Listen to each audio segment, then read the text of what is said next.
classify following substances into acidic, basic and neutral group.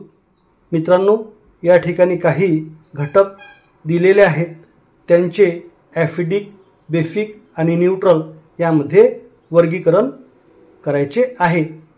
खालील घटक आपणास दिलेले आहेत: HCl, NaCl, MgO, KCl, CaO, H2SO4, HNO3, H2O आणि Na2CO3.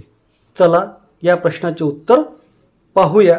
HCl acidic, NaCl neutral, MgO basic, KCl neutral, CaO basic, H2SO4 acidic, HNO3 acidic, H2O neutral आणि Na2CO3 basic.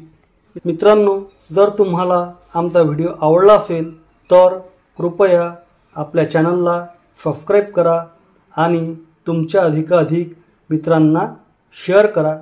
त्याचप्रमाणे कॉमेंटमध्ये तुमचे नाव आणि तुमच्या शाळेचे नाव कॉमेंट करा. धन्यवाद मित्रांनो. Thank you very much.